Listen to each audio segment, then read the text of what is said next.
Would you like to see several early Quran manuscripts with corrections of the word Allah? If so, stick around. That's exactly what we're going to do today, just after I answer a few of your questions from recent videos.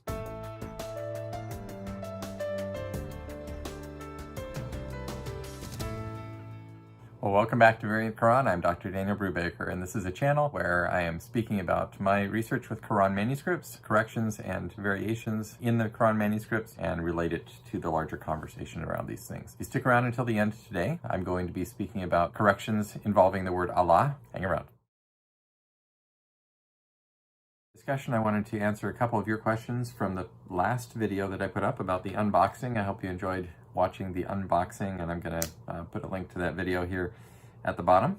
Thank you for being here, for being part of this community, and for watching these videos. It's been fun to get to know some of you and to hear from you that you are enjoying watching the things that I put up. It's gratifying, I think, to anyone to have people appreciate their work, and I do appreciate you appreciating me. So thanks so much. Here is the first comment. It says, much love and respect from Pakistan. Thank you, sir, for all you're doing. God bless you. And it's from Jamal Khan. Thank you, Jamal. It's great to have you here, and it's great that people are watching all the way over in Pakistan. Here's another one. It says, hi, sir. Did you teach this stuff? How long would you read a 300 to 400 pages of books? And first of all, the books that I showed you the other day, first of all, the common thing that people ask when they step into a library like this is, have you read all these books? And the answer is no.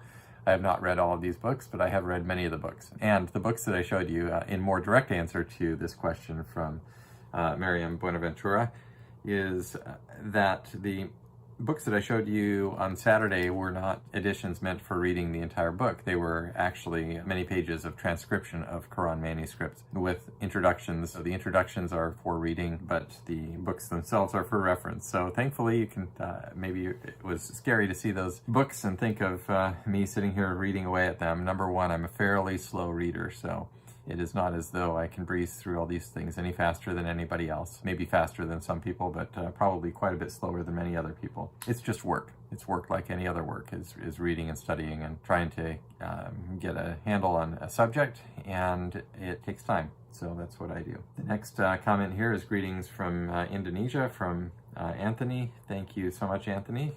Not only Pakistan, but we have Indonesia. Thank you. The next comment here is from, well, it looks like a screen name, Libertatem Habet Precium. It says, good morning, Daniel. I have been following your pages with interest. I have noted a gentleman by the name of Hythem Sidky offer a critique of your work. Has there been a response to this? Is it worthy of a response? Those are two questions that are good questions. There has not been a response yet from me. I don't know if anybody else has made a response to it yet, although I have noticed that different people have picked up his review and used it as a basis for further critique of my work, including Shabir Ali in his response to my book. Now, my response to it is forthcoming very soon and is not out yet, but it's coming soon. Is it worthy of a response? Well, actually, the review has a number of flaws to it, some of which I'll be mentioning in my response to it. So that's coming soon, and you can judge for yourself whether it was worthy of a response. But initially, I didn't respond very quickly because I didn't feel that it was necessarily needed right away, but now I do feel that it is needed because people are talking about it, and so they do need to hear what I think.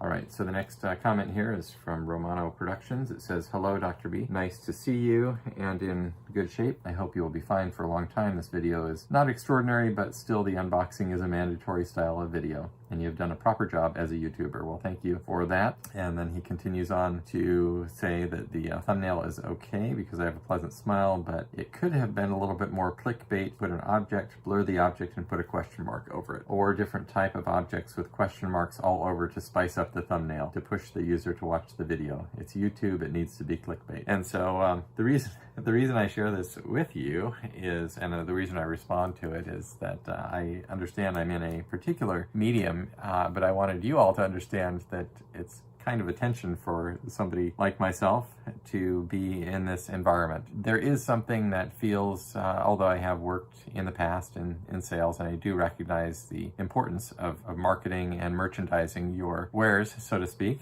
and putting things out in a way that are attractive and draw people in to look at them. And so I am trying to do things like that, but I also do not want to be artificial in the way that I do things, or too disingenuous in the way that I go about this. So hope you'll bear with me as I sort of strike my balance and find my stride and my style in this in ways that don't compromise what I really want to be, a sense of being genuine with you and honest and so forth. Although I hope you'll also, on the flip side, that pardon me if you do see things that look a little bit clickbaity as I experiment around with these things, because I do, after all, want people to take the time to click and to watch these videos. It's the reason I'm doing them, is so that people will watch. So thank you for that, Romano, for those good comments that you're offering to me in order to help me to build and to expand this channel. So the last one I'm going to talk about today is the OMSA. In our part of the world, we never see these manuscripts, let alone can afford it. Yet Quran is still true, and we never argue about it. We never heard Sana or Birmingham or Topkapi manuscripts, let alone see them. Yet our Quran is the same as Quran of other Muslims. This is because Quran is preserved by recitation and memorization. All right, well, thank you for that comment, and I don't want to get involved in argument around these things. That's not the reason that I'm up here doing this, but I wanted to put it up here and, number one, recognize that I understand that the feeling of orality, that there's a strong sense that the oral transmission of the Quran has been the primary way that it has been passed down, and I also understand the strength of oral culture and the strength of people's ability to memorize the Quran even today. I'm not entirely convinced that the Quran was always passed orally in the same way that it is today. It may well have been. I'm open to all of these possibilities, but I want to make clear that when I'm looking at the manuscripts, what I am trying to, the way that I'm using them, just so that you'll understand. I may have said this before, but when we look at the manuscript, what we have in the manuscripts is a sort of a distillation. Like if you were out on a vacation and you see a beautiful sunset and you decide to take out your camera and you take a picture of the sunset, and then the sun goes down, everybody goes their different ways. You go on, and later on you're remembering your vacation, and maybe after your vacation you remember the sunset one way or another way.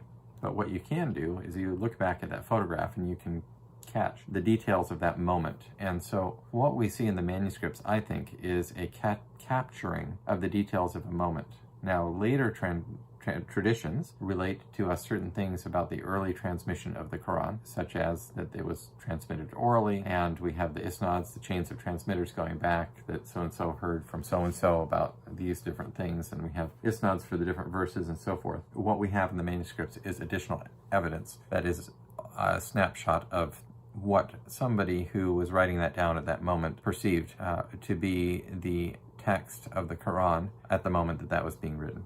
And so any one manuscript is not necessarily the end of the story or a full picture, but many manuscripts taken together and the evidence that they contain can help us to validate the narrative that we've heard through the secondary sources, such as the hadith, or to give us increasing clarity about it in form of greater detail about something that the hadiths say, or possibly even in some cases let us know that maybe what this hadith is saying is not strong in this spot on this particular point of detail, because we have manuscripts that show us something a little bit different. So I don't know, I haven't fully unpacked these things, and one of the things in my response to the review, just to give you a little foretaste of that, to the review of Sidky, that Sidky wrote, is that there was an expectation on his part and the part of some other people that I should unpack, that I should have done a full review and thorough survey of every one of these corrections before I ever announced that it existed to the public. And that's, just so that you know, that's not what I've chosen to do. I've put out basic descriptions of many of these corrections. What verse is it? What is going on the page? What portion of the text has been erased? What portion has been overwritten? Is it a different ink? Does it look like there was a passage of a good deal of time between original composition of the page, original production of the page, and the correction of it? Or does it look like it was done soon after the time of first correction? For example, with the text of the correction matching the style and nib and ink of the rest of the page. And so those are the kind of things that I've looked to describe. And I've begun down the path of analyzing what's going on. Does this look like a scribal mistake? And, you know, I'm not going to say that I won't change my opinion at some point of some of these things. If I thought that something was not a mistake at some point, and then later, either by having it pointed out to me by somebody that, oh, these details of it do show that it was a mistake, then I would be open to looking at that and reevaluating, or, you know, or vice versa. These details show that it probably wasn't a mistake when maybe I thought it was a mistake. So that is something that happens over time, but the job of thorough and deep analysis of all these thousands of changes is not something that one person can necessarily take on. I could spend a lot of my life doing it, but I'm not going to likely succeed in plumbing the depths of every single one. And so I've decided to just begin publishing these things, make them out known to you so that you also can have a look and think about what they might mean in the meantime. So I hope that makes that clear, and I hope it's helpful to you. All right, so what I'm going to do now is jump over into the substance of what we'll talk about today. I'm not going to go extensively into the matter of Allah corrections in the Quran today. Instead, I'm going to give you a couple of examples to give you a sense of the nature of it. If you'd like to read more about it, you can see it in my book, and you can also see it in a chapter that is forthcoming that I just finished up this past week and submitted the final form, approved the final form for the forthcoming edition of the German Inârah books. In my book, Corrections in Early Quran Manuscripts, I speak about, in example 3, corrections involving the word Allah. And there I give 9 examples of corrections involving the word Allah, pages 34 to 44, and give some discussion about those. The reason I included that in my book is that I had come across about a dozen examples involving corrections, insertions of Allah, and there are many other places, numerous other places where there are corrections involving the word Allah. Now, that should not be at all surprising, given the fact that the word Allah occurs in the Quran over 2,800 times. It's a very frequently occurring word, so we shouldn't be necessarily surprised that it's corrected frequently. However, there were interesting features about the corrections that I had found, in particular a number of places in a single manuscript or several manuscript fragments coming originally from the same manuscript, from the same bound book, had insertions of Allah after the fact that had been omitted at the time of first writing, and the density of those was surprising to me. I'm not going to go into all those things today. I am, however, going to give you several examples of the types of corrections involving Allah. One involving the replacement of the word Allah with, where the word Allah replaces the pronoun. So the first one we're looking at today is from Marcel 5, folio 11R. This is in St. Petersburg. And this comes from Surah 34, verse 27. It is the only instance of Allah in this verse, and as it was written in this manuscript, it looks like it was omitted at the time of first writing, and the huwa, he is, was the only thing written. So the verse as it was first written appears to have said, "Say, show me those you have attached to him as associates. He is rather the Almighty, the All-Wise." As opposed to how it reads today, which is, "Show me those you have attached to him as associates. Allah is rather the Mighty, the All-Wise." So that is one example of the replacement of the pronoun with the word Allah, and there are several others in this chapter that I just submitted for this volume. The second manuscript I'm going to show you today is an insertion of Allah. As you can see, it was later than the time of original production. It's clearly a different nib and ink. It looks almost as though it could have been done in modern times. And the verse is Al-Araf 44. The word preceding the correction here, so the Allah is written in as superscript, but the word just slightly to the right of that is the word la'natu, which means curse. So as it's written now in this manuscript, it reads la'natullahi ʿalā zalimin, meaning the curse of Allah is upon the wrongdoers, or may Allah's curse be upon the wrongdoers. And as it was first written in this manuscript without the word Allah, it would have said la'natu ʿalā zalimin, a curse is upon, or may a curse be upon the wrongdoers. And so it makes sense, and by the way it exists in this manuscript now with the Allah there is the way that it exists in the Hafs text. All right, moving on, we're going to go to the last pair of corrections in different manuscripts at the same verse, and that verse is Surat al-Ahzab 73, and both of these have the word, well, the first one is Marcel 11, which is in St. Petersburg. It's on 10 verso, and you can see that there has been an insertion of the word Allah here. And as I believe it first read in this manuscript, it was written, wa-yatūba Allāh al-mu'minīna wa-l-mushrikāt, that he might pardon the believing men and the believing women. And I believe what was done is it was erased and the word Allah was written in here because that is the explicit object, and it is now in conformity with what is the standard Hafs text. So the second, and that was actually the second correction of this verse that I came across. The first one we'll flip over to now is in BNF Arabe 340, and I mentioned this one in my doctoral dissertation. It's on folio 23 verso at line 16. And the superior text here starts in the same verse, actually, of al-mushrikīn at the earlier in the verse, and it goes through the word Allah, which is right after the word Allah that was inserted above here, and that is the leftmost word in the previous slide.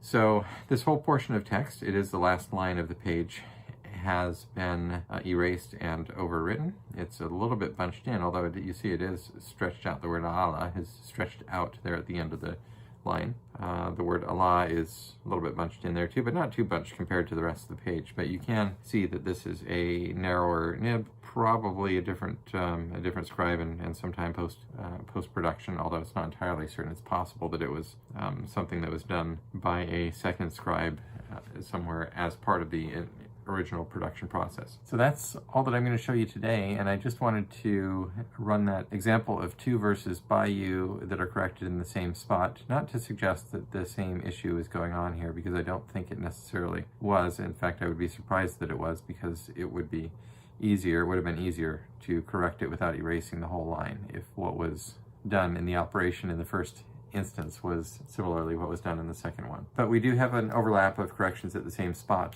and I just wanted to whet your appetite a little bit, because in coming weeks, and I'm not sure if it'll be the next video, but in coming weeks I do have a verse in the Quran that has been corrected in at least 4 different manuscripts, the same portion of text or an overlapping portion corrected in multiple manuscripts. So I will be going over that at some future video, maybe soon.